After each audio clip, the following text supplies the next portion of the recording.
नमस्कार सांग मैंने मु प्रीति विश्वाल स्वागत करुच्ची मोर एक न्यू वीडियो को। तो मु जागर कुआड़ जाइली कौन करी से वीडियोटा मुझे आनी पारुनथली कहीं बहुत लेट भी हो गला माने वीडियोटा अपलोड करुच्ची एबे छोट छुआ ता भितर जागर उपवास बहुत किछि कथा अच्छे मुझे आपण मानक शेयर करी किंतु जागर वीडियोटा मुझे पकाउची आपण मानक मु बाबा आखंडलमणि दर्शन मध्य करेबी कहीं मु जागर दिन बाबा आखंडलमणि पीठ को मुझे जाइली सेठी बहुत बहुत भीड़ थिला फिर भी मुझे जाइली आमर कौन है कौन नाई कौ भली भाव से भक्त मैंने देखुले भगवान को चलतु मुझे देखा सेठिकार केमी कौन एठी आम जाइए पहुँची जाइलु कारण यहाँ बहुत दूर मैंने गाड़ी ही रखुले कारण भर एत भीड़ जे माने लोक बहुत भीड़ से रुकले देखिपे केते भीड़ एटा तो लोक कहते कि प्रायतः फांका हो गला सका सका बहुत भीड़ थी राति महादीप देखा मोर इच्छा था किंतु छोट छुआ को धरिकी राति जापारे महादीप देखापी तेणुक मुझे दिन में पलि आसती देखिपे एपटे बाइक स्टाण्ड सेपटे कार स्टाण्ड आगक बाइक स्टाण्ड और कार स्टाण्ड बस स्टाण्ड सबकि अच्छी किंतु मुझे सबकि कवरेज करें देखिपे आम धीरे धीरे से ही चली चलिका आसिलु माने बहुत बाट यहाँ जो मैंने आरड़ी जाइए से मैंने जापे से केते बाट से बहुत बाट से आम चली चलिका चलू देखूँ केते बाट आम चलु लोक माने जिते भी राति बढ़ू थाए कहले से लोक जाऊँ आसुता जाऊँ देखिपे बहुत भीड़ से माने भगवान को जब दर्शन करार अच्छी सेठी मिनिमम आपन को 5-6 घंटा सेठी दबा पड़ो जदि खास कर जागर दिन आप जाऊँ फाइनाली आम शिव मंदिर पाखे पहुँची गलु फाइनाली आम मंदिर पाखे पहुँची गलु बाबा आखंडलमणि पाखे यहाँ भद्रक आरड़ी अच्छी आठी आम जाकि माने जागर दिन मैंने भाभी पड़े एठू आप देखूँ कौ टाइप भीड़ आम भाभी कि आम प्रथम गेट्रे एंट्री करजु ना सेकेंड्रे एंट्री करजु ये 4टा द्वार जेहेतु अच्छी आम यही द्वार भाभी एंट्री करजु किंतु जागर ये पूरा कड़ा नियम चली देखो मंदिरटा के बहुत बढ़िया भाव में सजा जाइए मुझे तो बहुत माने दूर था देखिकी मन को एत माने आत्मा को तृप्त शांति मिलूला माने एते भीड़ जे मुझे साइड करके आम सब जाऊँ बाटर केते सारा दुकान देखो यहाँ आउ गोटे पट साइड्र द्वार पटर माने कौ पट द्वार भी आपको से छाड़ू ना माने एंट्री ना आउट हो पारे आप से बाहरी पारे किंतु भितर को से बाटे जापर कौ बाटे भितर को बसवे आपको मुझे देखिए सबुआड़े जगी आम मन एटी आम बुली बुली बुली बुली बुली बुली जाऊँ आमर जो आमर जे नना अच्छा आम जाऊँ पाखक माने दुकान को जीवा पूर्व जोता चप्पल भैनिट बेल्ट हेलमेट इत्यादि जहाँ भी जी नहीं आ तो सेटा मंदिर को एलाउ ना ना तेणुक आम चलू आम नना बाटर से भीड़ जेहेतु नना घर फाइनाली पहुँची गलु फाइनाली पहुँची रखिदेकी ये नना दुकान रे आसी पहुँची गलु ये आमर कालियान्ना जी कि आमर नना समस्त आरड़ी कहीं ना कहीं ब्राह्मण तांकर थे आरड़ी नना पाखे पहुँचिकी कौन भोग कर नना को जनईकी ये पलि आसली पोखरी में गोड़ धोई देखी पार्थ ये पोखरी चारिपटी केते भीड़ ये जो देखो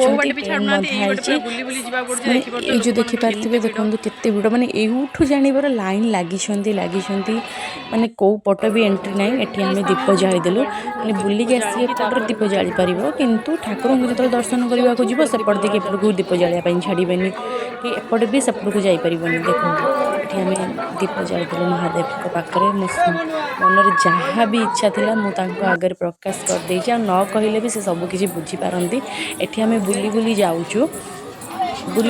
कहीं आम से दर्शन करूँ बुलिकी भगवान को जेहेतु आज जागरटार भगवान बेश बहुत भीड़ माने मन लोक माने आत्मा शांति तृप्ति सबकि मिल बाटर जेहेतु जाऊ जाऊ ये आम बाबा बड़ मूर्ति जेहेतु होती भी आम आसीगलु से बहुत सारा लोक भी थिले देखु फाइनाली आम ये बाबा पाखे आसी पहुँचलु पहुँची सारापर समस्त निज निज कम जीपी सब जाइलु ये मोर वीडियो बनाऊँगी माने ये जो पहुँचली समस्ते फोटो आ वीडियो ही नेउथांती किंतु मु फोटो वीडियो नवा मत तो बहुत लाज लगुए कि तथापि ମୁଁ ଯେତେବେଳେ ଫଟୋ ଆଉ ଭିଡ଼ିଓ ନଥାଏ ସମସ୍ତେ ମୋତେ ହିଁ ଚାହୁଁଥାନ୍ତି।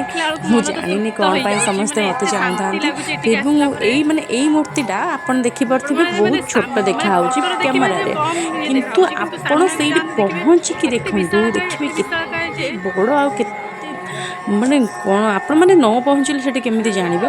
ଯିଏ ଆରଡ଼ି ଯାଇଛନ୍ତି, ବାବାଙ୍କୁ ଏଠି ଦର୍ଶନ କରିଛନ୍ତି, ସେଇମାନେ ହିଁ ଜାଣିପାରୁଥିବେ ଏଇଟା କେତେ ଏଇଟା ବିରାଟ ବଡ଼ ମୂର୍ତ୍ତି। ମାନେ ତଳୁ ଛିଡ଼ା ହେଇକି ଫଟୋ ଉଠେଇଲେ ସେଟା ତ କିଛି ବି ଜଣାପଡ଼ୁନି, କିନ୍ତୁ ଫିର୍ ବି ଦର୍ଶନ କରନ୍ତୁ ଏଠି। ହଁ, ମାନେ ମୁଁ ଯେହେତୁ ଫଟୋ ଉଠୁଥିଲି ଏଠି ପହଞ୍ଚୁଥିଲା, ଦେଖିପାରୁଥିବେ ଆ ତଳେ ବହୁତ ଲୋକ ବସିଛନ୍ତି। ଏଇଥିରୁ ଆପଣମାନେ ଜାଣିପାରୁଥିବେ ଯେ ଏଇଟା କେତେ ବଡ଼। ଏବେ ଆପଣ ବାବାଙ୍କୁ ଭଲସେ ଦର୍ଶନ କରିନିଅନ୍ତୁ। ମୁଁ ଜାଣିନି ଜାଗର ଦିନ କେଉଁମାନେ ଆରଡ଼ି ଯାଇଛନ୍ତି ନାହିଁ, ଯେଉଁମାନେ ଯାଇଥିବେ ମୋତେ ନିହାତି କମେଣ୍ଟ ମାଧ୍ୟମରେ ଜଣାଇବେ। ମାନେ ମୁଁ ମୂର୍ତ୍ତି ଦେଖିଲା ଭିତରେ ମାନେ ମୋତେ ଏତେ ଶାନ୍ତି ମିଳୁଥାଏ, ମୋତେ ସେ ଜାଗାରୁ ଆସିବାକୁ ହିଁ ଇଚ୍ଛା ହେଉନଥାଏ। କିନ୍ତୁ ଆମର ଏଠି ଡ୍ୟାନ୍ସ ମଧ୍ୟ ମାନେ ଭଗବାନଙ୍କୁ ଏପଟରେ ଦେଖୁଛି, ସେପଟରେ ହରିନାମ ଯେହେତୁ ନିଆଯାଉଛି, ଏପଟରେ ଡ୍ୟାନ୍ସ କରିବାରେ ଲାଗୁଛି। ବାବାଙ୍କ ପାଖରେ ତ ବହୁତ ଜଣ ଆସିଥିଲେ, କିଏ କିଛି ଟାଇମ୍ ସ୍ପେଣ୍ଡ କରୁଛନ୍ତି, କିଏ ଏଠି ବୁଲୁଛି ଫଟୋ ଉଠାଉଛନ୍ତି। ମୁଁ ବି ମଧ୍ୟ କିଛି ଭିଡ଼ିଓ ଆଉ ଫଟୋ ଉଠାଉଥିଲି। ଦେଖନ୍ତୁ ବାବାଙ୍କୁ ଦେଖିଲା ବେଳକୁ କେତେ ସୁନ୍ଦର ଲାଗୁନି ସତରେ। ବାବାଙ୍କୁ ଦେଖିଲେ ନା ସତରେ ବହୁତ ଶାନ୍ତି ମିଳୁଛି। ସତରେ ତାଙ୍କ ରୂପ ଏତେ ମନୋହର, ମାନେ ମନକୁ ତ ସବୁ କିଛି କିଣି ନେଉଛି।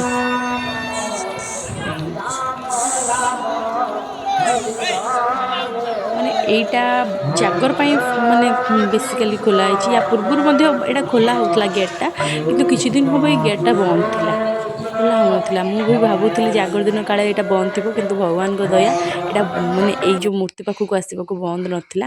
ଏଠି ବାଟରେ ଗଲାବେଳେ କିଛି ଖେଳନା ନେଇକି ଆସିଲୁ ଆମେ, କିନ୍ତୁ ବାବାଙ୍କ ଦର୍ଶନ କରିବା ପାଇଁ ତ ବହୁତ ଇଚ୍ଛା ଥିଲା। ଏଠି ଏତେ ବଡ଼ ବଡ଼ ଏଠି ବାଉଁଶ ରାଣୀ ମଧ୍ୟ ଖେଳ ହେଉଥିଲା। ବାବାଙ୍କୁ ଦେଖିବାକୁ ମୋର ବହୁତ ଇଚ୍ଛା ଥିଲା, କିନ୍ତୁ ମୁଁ ବାବାଙ୍କୁ ଦେଖିପାରିଲିନି ଯାଇକି ତାଙ୍କ ପାଖରେ। କାହିଁକିନା ଛୋଟ ଛୁଆକୁ ନେଇଛି। ମୁଁ ଯେଉଁ ଟାଇମ୍ରେ ଏଠି ଯାଇଥିଲି ଠିକ୍ 4ଟା ବେଳେ ମୁଁ ଯାଇଥିଲି, ଆଉ ବାବାଙ୍କୁ ଦର୍ଶନ କରିକି ବାହାରିଲା ବେଳକୁ ମୋତେ ନିହାତି 8ଟା ଖଣ୍ଡରୁ ହେଇଯାଇଥିବ।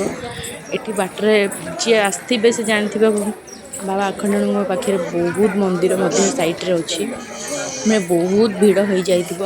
ରାତି 8ଟା ହେଇଯାଇଥିବ ମାନେ ଛୁଆଟାକୁ ଧରିକି ବାଇକ୍ରେ ମାନେ ଏତେ ଭିଡ଼ ଯେ ଆପଣ ଜାଣିପାରିବେନି। ରାତିରେ ଏତେ ଭିଡ଼ ହୁଏ ଏଠି, ମାନେ ଗୋଟେ ସୋରିଷ ପକାଇବାକୁ ବି ଜାଗା ମିଳିବନି। ଯଦି ସୋରିଷ ପକାଇବେ ତାହେଲେ ଲୋକମାନଙ୍କ ଉପରେ ହିଁ ପଡ଼ିବ, କିନ୍ତୁ ତଳେ ହିଁ ପଡ଼ିବନି। ଏଠି ଦେଖନ୍ତୁ କେତେ ଫଟୋ, କେତେ ଖେଳନା, ଏଠି ସବୁ ବହୁତ ସାରା ଦୋକାନ ପଡ଼ିଥିଲା। କିନ୍ତୁ ଯେହେତୁ ଜାଗର ଉପବାସ ମୋର, ମୁଁ କିଛି ଏଠି ଖାଇନଥିଲି, କିନ୍ତୁ ମୁଁ ମୋ ଝିଅ ପାଇଁ ବହୁତ ସାରା ଜିନିଷ ଦେଖନ୍ତୁ। ଏଇଟା ଠାକୁରଙ୍କ ବେଢ଼ା ଭିତରେ ଦେଖନ୍ତୁ କେଉଁ ଟାଇପ୍ର ଭିଡ଼, ମାନେ ବେଢ଼ା ଭିତରେ ମାନେ ମନ୍ଦିର ଭିତରେ କେତେ ଭିଡ଼ ଥିଲା ସେଠି।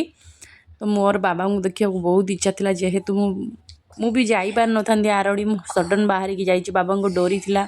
ତ ବାବାଙ୍କୁ ମୁଁ ଦୂରରେ ଥାଇକି ଦେଖିଛି। ସେଠି ଯେଉଁ ଟାଇପ୍ର ଭିଡ଼ ଥିଲା, ମାନେ ସେ ପୋଖରୀ ଚାରିପିଟି ଯାକ ଲାଇନ୍ ଦେଇଥିଲେ। ବାବାଙ୍କୁ ଦେଖିଲା ବେଳକୁ ମୋତେ ନିହାତି ରାତି 8ଟା ଆଉ 9ଟା ହିଁ ହେଇଯାଇଥାନ୍ତା। ସେତେବେଳକୁ ବୋଧହୁଏ ବାବାଙ୍କର ପହଡ଼ ବି ପଡ଼ିଯାଇଥାନ୍ତା, କିନ୍ତୁ ମୁଁ ସେଠି ଦେଖିପାରିଲିନି ଭିତରେ ବାବାଙ୍କ ବେଶକୁ।